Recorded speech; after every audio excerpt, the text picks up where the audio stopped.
investing in the economy, public-private partnership in infrastructure. Each infrastructure-related ministry will come up with a 3-year pipeline of projects that can be implemented in PPP mode. States will also be encouraged to do so and can seek support from the India Infrastructure Project Development Fund, which is a scheme to prepare PPP proposals. Support to states for infrastructure. An outlay of 1.5 lakh crore is proposed for the 50-year interest-free loans to states for capital expenditure and incentives for reforms. Building on the success of the first asset monetization plan announced in 2021, the second plan for 2025 to 30 will be launched to plow back capital of 10 lakh crore in new projects. Regulatory and fiscal measures will be fine-tuned to support the plan. Jal Jeevan Mission. Since 2019, 15 crore households representing 80% of India's rural population have been provided access to portable tap water connections. To achieve 100% coverage, I am pleased to announce the extension of this mission until 2028 with an enhanced total outlay. The mission's focus will be on the quality of infrastructure and O&M of rural piped water supply schemes through Jan Bhagidari. A separate MOU or separate MOUs will be signed with the states and union territories to ensure sustainability and citizen-centric water services delivery. Urban sector reforms. Building on the July budget proposals, urban sector reforms related to governance, municipal services, urban land and planning will be incentivized. Urban Challenge Fund. The government will set up an urban challenge fund of 1 lakh crore rupees to implement the proposals for cities as growth hubs, creative redevelopment of cities, and for water and sanitation purposes announced in the July budget. This fund will finance up to 25% of the cost of bankable projects, with a stipulation that at least 50% of the cost is funded from bonds, bank loans, and PPPs. An allocation of 10,000 crore is proposed in 2025-26. Power sector reforms. We will incentivize electricity distribution reforms and augmentation of intra-state transmission capacity by states. This will improve financial health and capacity of electricity companies. Additional borrowing of 0.5% of GSDP will be allowed to states contingent on these reforms. Nuclear energy mission for Vikasit Bharat. Development of at least 100 gigawatt of nuclear energy by 2047 is essential for our energy transition efforts. For an active partnership with the private sector towards this goal, amendments to the Atomic Energy Act and the Civil Liability for Nuclear Damage Act will be taken up. A nuclear energy mission for research and development of small modular reactors with an outlay of 20,000 crore will be set up. At least 5 indigenously developed small modular reactors will be operationalized by 2033. Shipbuilding. The shipbuilding financial assistance policy will be revamped to address cost disadvantages. This will also include credit notes for shipbreaking in Indian yards to promote the circular economy. Large ships above a specified size will be included in the infrastructure harmonized master list. Shipbuilding clusters will be facilitated to increase the range, categories, and capacity of ships. This will include additional infrastructure, facilities, skilling, and technology to develop the entire ecosystem. Maritime Development Fund. For long-term financing for the maritime industry, a Maritime Development Fund with a corpus of 25,000 crore rupees will be set up. This will be for distributed support and promoting competition. This will have up to 49% contribution by the government, and the balance will be mobilized from ports and from private sector. UDAN regional connectivity schemes. UDAN has enabled 1.5 crore middle-class people to meet their aspirations for speedier travel. The scheme has connected 88 airports, and operationalized 619 routes. Inspired by that success, a modified UDAN scheme will be launched to enhance regional connectivity to 120 new destinations and carry 4 crore passengers in the next 10 years. 4 crore additional passengers in the next 10 years. The scheme will also support helipads and smaller airports in hilly, aspirational, and northeast regional districts. Greenfield airports will be facilitated in Bihar to meet the future needs of the state. These will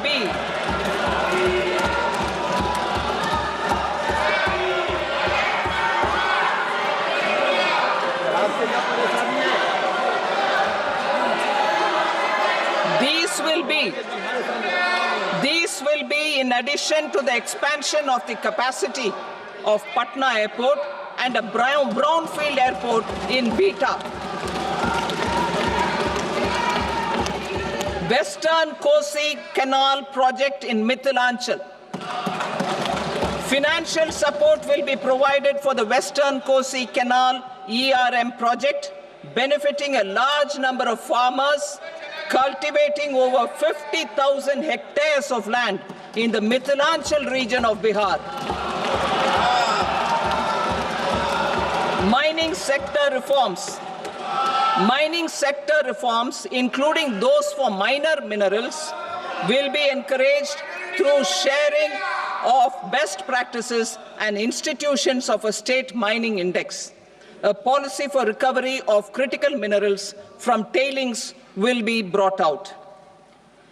Under the special window for affordable and mid-income housing, SWAMI, 50,000 dwelling units in stressed housing projects have been completed and keys handed over to home buyers. Another 40,000 units will be completed in 2025, further helping middle-class families who are paying EMIs on loans taken for apartments while also paying rent for their current dwellings. Building on this success, SWAMI Fund 2 will be established as a blended finance facility with contribution from the government, banks, and private investors. This fund of 15,000 crore rupees will aim for expeditious completion of another 1 lakh units. PM Gati Shakti data for private sector. For furthering PPPs and assisting the private sector in project planning, access to relevant data and maps from the PM Gati Shakti portal will be provided. Tourism for employment-led growth. Top 50 tourist destination sites in the country will be developed in partnership with states through a challenge mode. Land for building key infrastructure will have to be provided by the states. Hotels in these destinations will be included in the infrastructure harmonized list. The following measures will be taken for facilitating employment-led growth.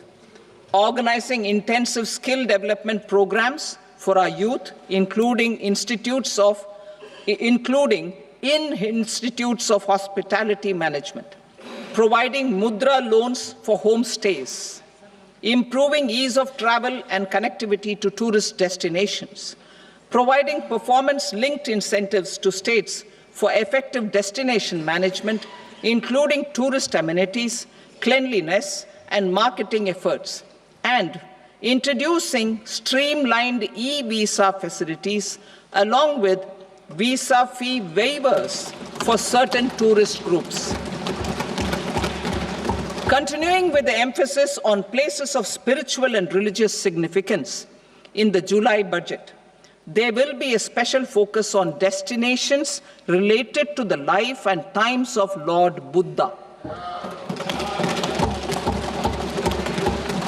Medical tourism and Heal in India. Medical tourism and Heal in India will be promoted in partnership with the private sector, along with capacity building and easier visa norms. Investing in innovation. To implement private sector-driven research, development, and innovation initiatives announced in the July budget, I am now allocating 20,000 crore rupees for this purpose.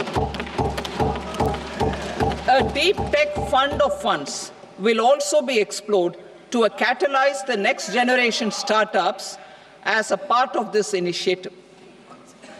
In the next 5 years, under the PM Research Fellowship Scheme, we will provide 10,000 fellowships for technological research in IITs and IISc with enhanced financial support. The second gene bank with 10 lakh germplasm lines will be set up for future food and nutritional security. This will provide conservation support to both public and private sectors for genetic resources.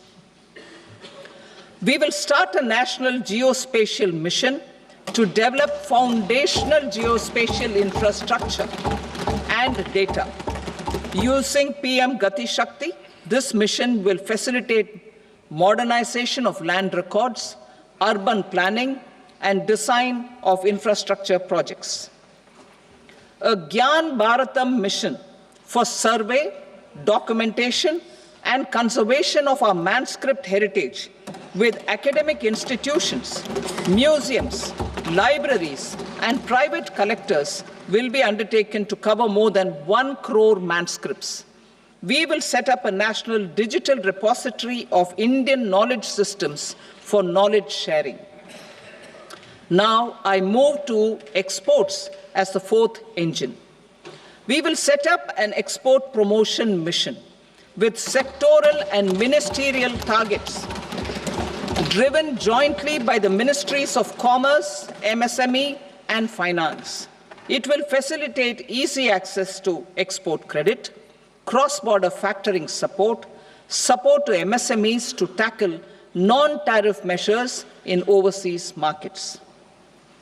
A digital public infrastructure, Bharat Trade Net, for international trade will be set up as a unified platform for trade documentation and financing solutions. This will complement the Unified Logistics Interface platform. The BTN will be aligned with international practices. Support will be provided to develop domestic manufacturing capacities for our economy's integration with global supply chains. Sectors will be identified based on objective criteria. Facilitation groups with participation of senior officers and industry representatives will be formed for select products and supply chains. Through this, there are huge opportunities related to Industry 4.0, which needs high skills and talent. Our youth have both. Our government will support the domestic electronic equipment industry to leverage this opportunity for the benefit of our youth. A national framework will be formulated as guidance to states for promoting global capability centers in emerging Tier 2 cities. This will suggest measures for enhancing availability of talent and infrastructure, building bylaw reforms, and mechanisms for collaboration with industry. Our government will facilitate upgradation of infrastructure and warehousing for air cargo, including high-value perishable horticultural produce. Cargo screening and customs protocol will be streamlined and made user-friendly. Reforms as the fuel. Over the past 10 years, our government has implemented several reforms for convenience of taxpayers, such as faceless assessment, 2, taxpayer charter, 3, faster returns, 4, almost 99% returns being on self-assessment, and 5, Vivad Se Vishwas scheme.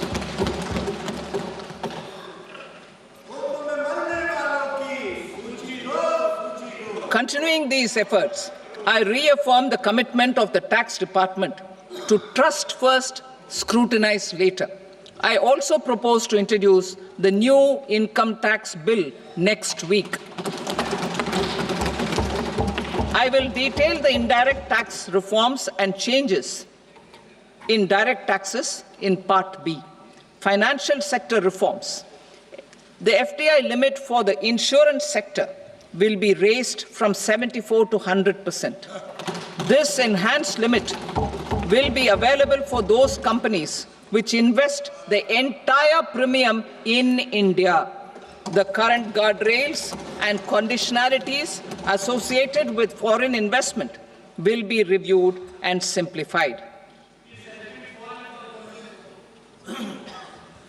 The services of India Post Payment Bank will be deepened and expanded in rural areas.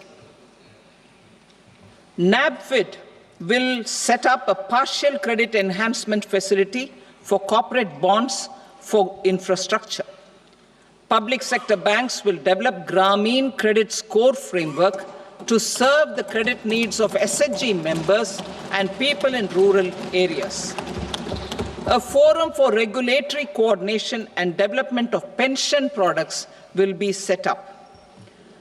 To implement the earlier announcement on simplifying the KYC processes, the revamped Central KYC Registry will be rolled out in 2025. We will also implement a streamlined system for periodic updating.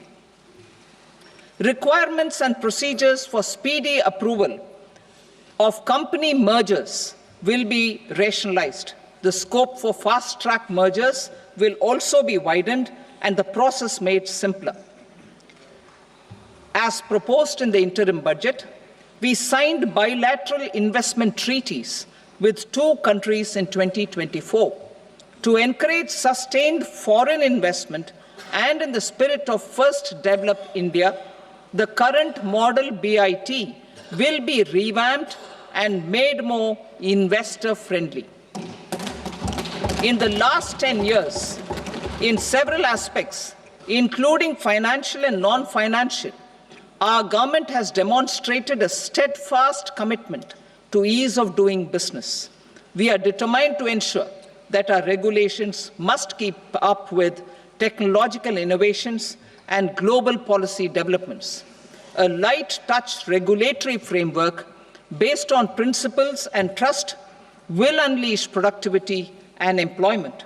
Through this framework, we will update regulations that were made under old laws. To develop this modern, flexible, people-friendly, and trust-based regulatory framework appropriate for the 21st century, I propose 4 specific measures. A high-level committee for regulatory reforms will be set up for a review of all non-financial sector regulations, certifications, licenses, and permissions. The committee will be expected to make recommendations within a year. The objective is to strengthen trust-based economic governance and take transformational measures to enhance ease of doing business, especially in matters of inspection and compliances. States will be encouraged to join in this endeavor. An investment friendliness index of states will be launched in 2025 to further the spirit of competitive, cooperative federalism. Under the Financial Stability and Development Council, a mechanism will be set up to evaluate impact of the current financial regulations and subsidiary instructions. It will also formulate a framework to enhance their responsiveness and development of the financial sector. In the Jan Vishwas Act 2023, more than 180 legal provisions were decriminalized. Our government will now bring up the Jan Vishwas Bill 2.0 to decriminalize more than 100 provisions in various laws. I now move to fiscal policy. In the July budget, I had committed to staying the course for fiscal consolidation. Our endeavor will be to keep the fiscal deficit each year such that central government debt remains on a declining path as a percentage of the GDP. The roadmap for the next 6 years has been detailed in the FRBM statement. Revised estimates for 2024-25. The revised estimate of the total receipts other than borrowings is 31.47 lakh crore rupees, of which the net tax receipts are 25.57 lakh crore rupees. The revised estimate of the total expenditure is 47.16 lakh crore rupees, of which the capital expenditure is about 10.18 lakh crore rupees. The revised estimate of the fiscal deficit is 4.8% of the GDP. Budget estimates for 25-26. Coming to 25-26, the total receipts other than borrowings and total expenditure are estimated at 34.96 lakh crore rupees and 50.65 lakh crore rupees respectively. The net tax receipts are estimated at 28.37 lakh crore rupees. The fiscal deficit is estimated to be 4.4% of GDP. To finance the fiscal deficit, the net market borrowings from dated securities are estimated at 11.54 lakh crore. The balance financing is expected to come from small savings and other sources. The gross market borrowings are estimated at 14.82 lakh crore rupees. I will now move to Part B. Indirect taxes. My proposals relating to customs aim to rationalize tariff structure and address duty inversion. These will also support domestic manufacturing and value addition, promote exports, facilitate trade, and provide relief to common people. Rationalization of customs tariff structure for industrial goods. As a part of comprehensive review of customs rate structure announced in July 2024 budget, I propose to 1. Remove 7 tariff rates. This is over and above the 7 tariff rates removed in 23-24 budget. After this, there will be only 8 remaining tariff rates, including 0 rate. 2. Apply appropriate cess to broadly maintain effective duty incidence, except on a few items where such incidence will reduce marginally. 3. Levy not more than 1 cess or surcharge. Therefore, I propose to exempt social welfare surcharge on 82 tariff lines that are subject to a cess. I shall now take up sector-specific proposals. To provide relief to patients, particularly those suffering from cancer, rare diseases, and other severe chronic diseases, I propose to add 36 life-saving drugs and medicines to the list of medicines fully exempted from basic custom duty.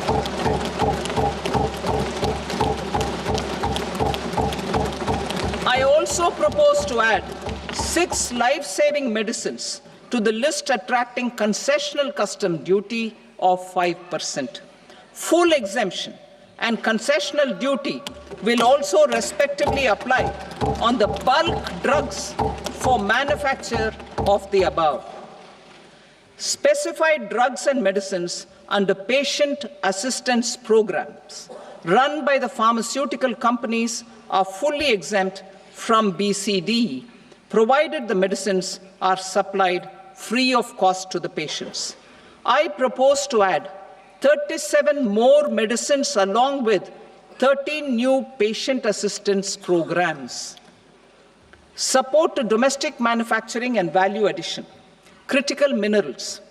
In the July 2024 budget, I had fully exempted BCD on 25 critical minerals that are not domestically available. I had also reduced BCD of 2 other such minerals to provide a major fillip to their processing, especially by MSMEs. Now, I propose to fully exempt cobalt powder and waste, the scrap of lithium-ion battery, lead, zinc, and 12 more critical minerals. This will help secure their availability for manufacturing in India and promote more jobs for our youth. To promote domestic production of technical textile products such as agro-textiles, medical textiles, and geotextiles at competitive prices, I propose to add 2 more types of shuttle-less looms to the list of fully exempted textile machinery. I also propose to revise the BCD rate on knitted fabrics covered by 9 tariff lines from 10 or 20 to 20% or 115 rupees per kg, whichever is higher. Electronic goods. In line with our Make in India policy and to rectify inverted duty structure, I propose to increase the BCD on interactive flat panel display from 10% to 20% and reduce the BCD to 5% on open cell and other components. In 23-24 budget, for the manufacture of open cells of LCD, LED TVs, I had reduced the BCD on parts of open cells from 5% to 2.5%. To further boost the manufacture of such open cells, the BCD on these parts will now stand exempted. Lithium-ion battery. To the list of exempted capital goods, I propose to add 35 additional capital goods for EV battery manufacturing and 28 additional capital goods for mobile phone battery manufacturing.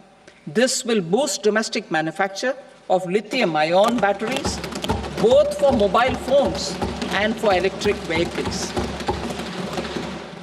Shipping sector. Considering that shipbuilding has a long gestation period, I propose to continue the exemption of BCD on raw materials, components, consumables, or parts for the manufacture of ships for another 10 years.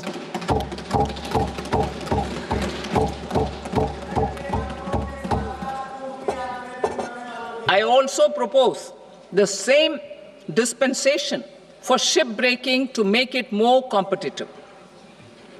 Telecommunication. To prevent classification disputes, I propose to reduce the BCD from 20% to 10% on carrier-grade Ethernet switches to make it at par with non-carrier-grade Ethernet switches. Export promotion. To facilitate exports of handicrafts, I propose to extend the time period for export from 6 months to 1 year, further extendable by another 3 months if required. I also propose to add 9 items to the list of duty-free inputs. Leather sector. I propose to fully exempt BCD on wet blue leather to facilitate imports for domestic value addition and employment. I also propose to exempt crust leather from 20% export duty to facilitate exports by small tanners. Marine products. To enhance India's competitiveness in the global seafood market, I propose to reduce BCD from 30% to 5% on frozen fish paste, surimi, for manufacture and export of its analog products. I also propose to reduce BCD from 15% to 5% on fish hydrolysates for manufacture of fish and shrimp feed. In July 2024 budget, to promote development of domestic MROs for aircraft and ships, I had extended the time limit for export of foreign origin goods that were imported for repairs from 6 months to 1 year and further extendable by 1 year. I now propose to extend the same dispensation for railway goods. Time limit for provisional assessment. Presently, the Customs Act 1962 does not provide any time limit to finalize provisional assessments, leading to uncertainty and cost to trade. As a measure of promoting ease of doing business, I propose to fix a time limit of 2 years, extendable by a year, for finalizing the provisional assessment.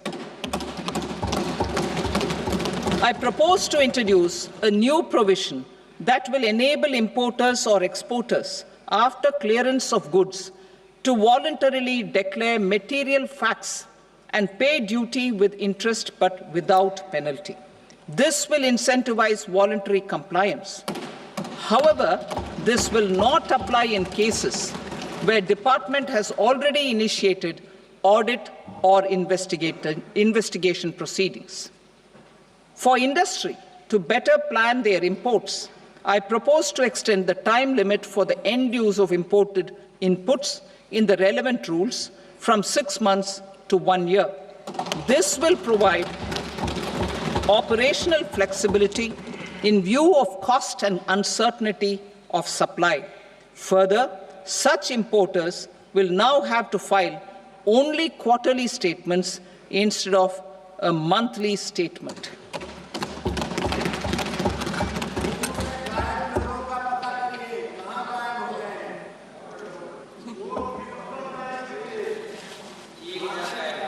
I now come to my direct tax proposals. In Part A, I have briefly underlined taxation reforms as one of key reforms to realize our vision of Vikasit Bharat. In respect of criminal law, our government had earlier ushered in Bharatiya Nyaya Sanhita, replacing Bharatiya Danda Sanhita. I am happy to inform this august House and the country that for new income tax bill will carry forward the same spirit of Nyaya in its drafting as well. The new bill will be clear and direct in text, with close to half of the present law in terms of both chapters and words. It will be simple to understand for taxpayers and tax administrators, leading to tax certainty and reduced litigation. Reforms, however, are not a destination. They are means to achieve good governance for our people and economy. Providing good governance primarily involves being responsive. The Tirukural captures this in verse 542, which reads, "Vaanokki vaazhum ulagallam, mannavan kol nokki vaazhum kudi," meaning, just as the living beings live expecting rains, citizens live expecting good governance. Our government is committed to keeping an ear to the ground and a finger on the pulse and responding while balancing our national building efforts.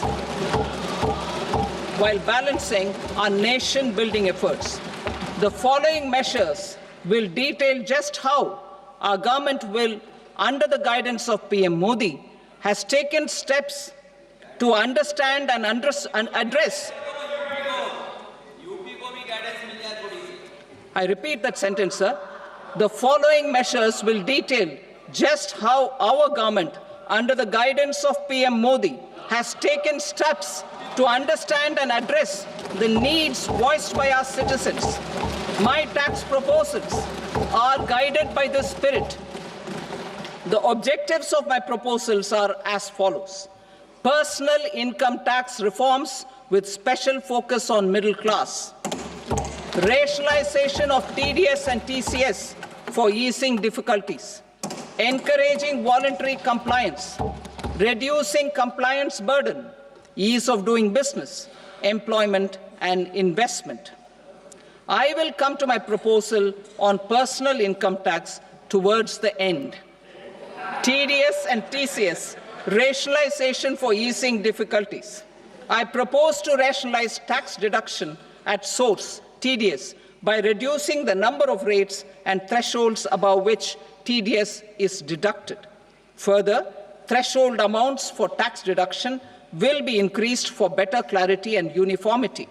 The limit for tax deduction on interest for senior citizens is being doubled from the present 50,000 rupees to 1 lakh rupees.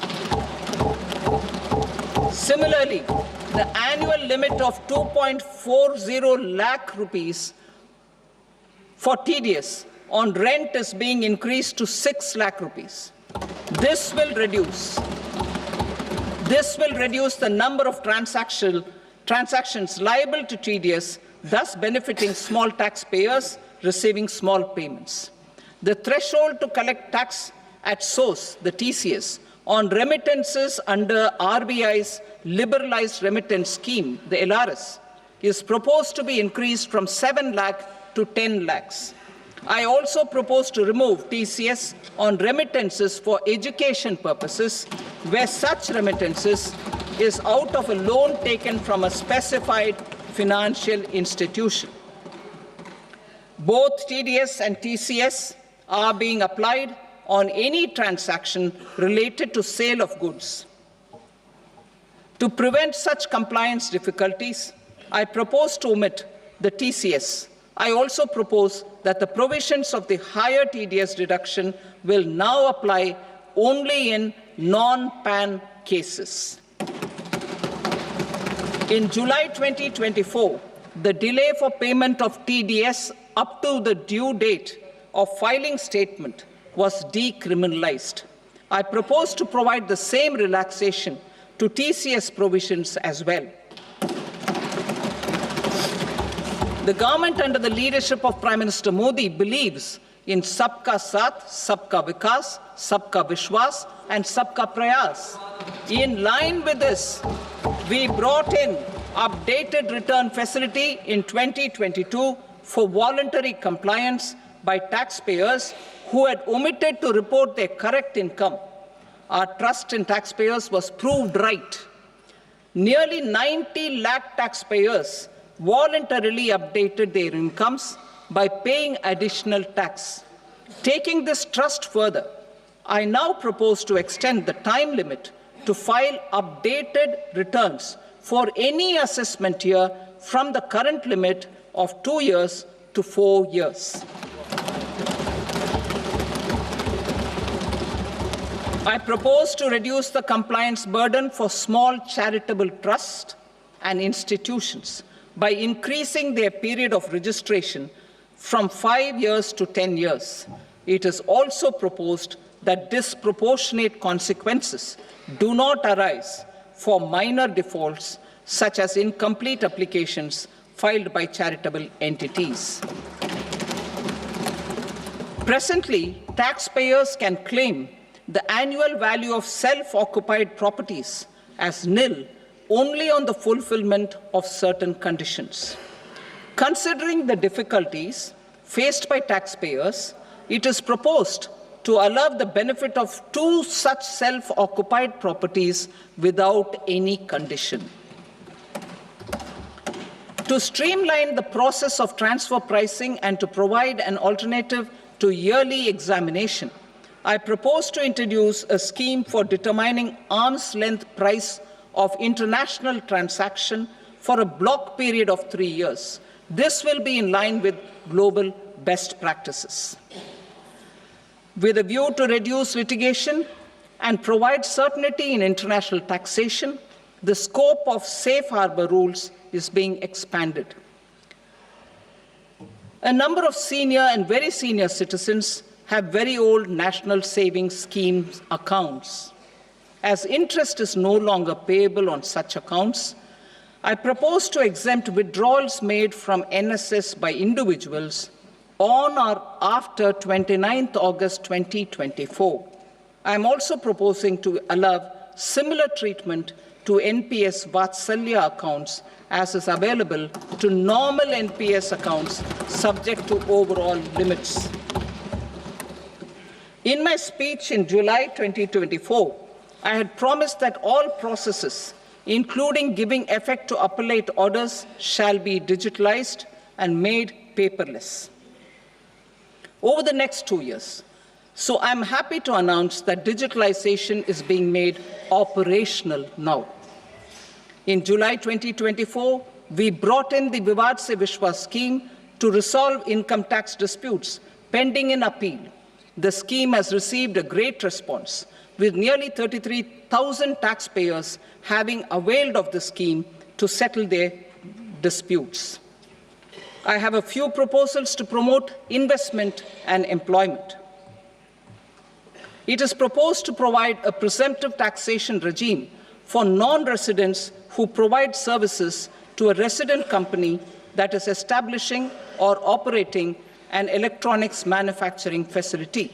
I further propose to introduce a safe harbor for tax certainty for non-residents who store components for supply to specified electronics manufacturing units. Presently, the tonnage tax scheme is available only to sea-going ships.